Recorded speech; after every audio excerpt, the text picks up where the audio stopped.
Watch fans, I'm super excited about this one. We're going to dive straight into it. We have the Premier Breitling B21. Stay tuned.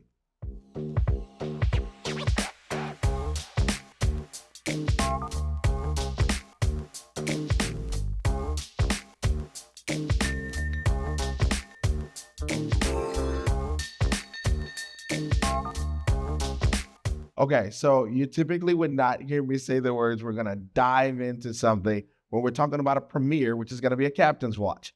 Well, this one is a little bit different. It rides its own wave. This watch I have been waiting for.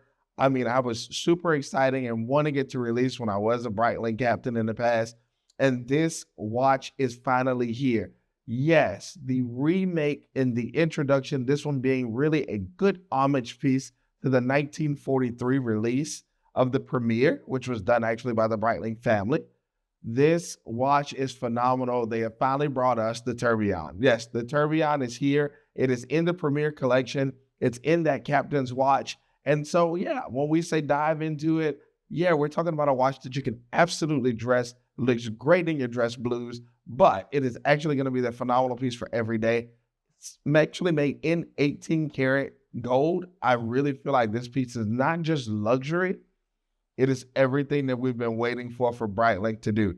Now, a lot of people will say, okay, well, what is a tourbillon or what is the purpose of it? Well, the purpose of the tourbillon is actually so that the movement has the ability to move so that it doesn't get any push or pull, so that you don't have to worry about losing timing.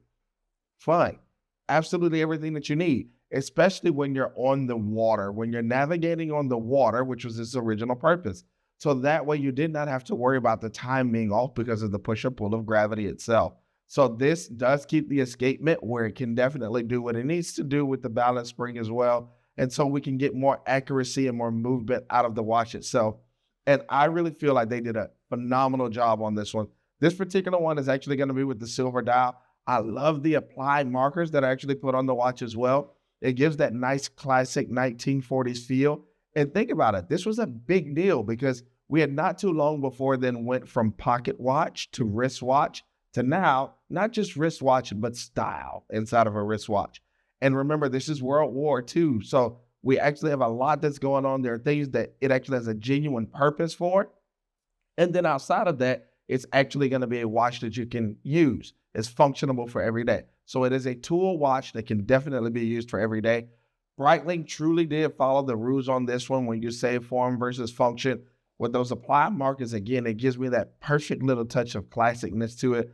I love the fact that they actually paired it. And this one does have a PA actually in the movement as well. And what that means is that we actually have a chronograph with the tourbillon as well. So yes, they did outsource that piece. However, remember that company is still from Le Chaux de Fonds. So we're going to actually have a piece that is still Swiss perfection inside of it as well. I really love the fact that the tourbillon is going to be considered to be the second hand. So no, you won't have a traditional second hand, but you can actually watch the tourbillon and the 3 points of it, the access points, as they continue to rotate. You can use that as your second hand. You can actually see that the watch is moving and functioning in all the ways that we would want it to. So that does give us the ability to use the pushers and actually be able to do our start-stop function on our chronograph. We can actually keep a 60-minute counter, which is actually where it's going to be on the sub-dial. It's going to be at 6 o'clock. So we have that right there. So we have easy and readable access to it as well. Remember that the large hand on this watch is not what we grew up watching or being taught was the regular second hand. That hand does start and stop. It is a part of the timing chronograph itself. Phenomenal job all the way around. I was actually one of those few fans of Breitling who became kind of worried because when the Premier did release, it was actually released for the first time again under someone who was not a traditional family member. Remember, Breitling had actually been sold outside of the family. But for the company to do this, I feel like you really put yourself right back into the roots of the watchmaking. You really put yourself right back into who Breitling is. And I feel like you definitely took a flight above. You took the step of aviation and actually maritime as well on here and said, hey, we're going to do something that is different that our fans have always awaited. And we have it here at SwissWatchExpo. The biggest feature that I can definitely say out of all of them, one of the fun features to get this at SwissWatchExpo is it is almost half the price. Yes, this one actually released just over $63,000. We have it here today in our store, and it is almost half of that price. So I want you to tell us what you think about the watch itself. Take a look at it, tell us what you think, and leave a comment here below at Swiss Watch Expo.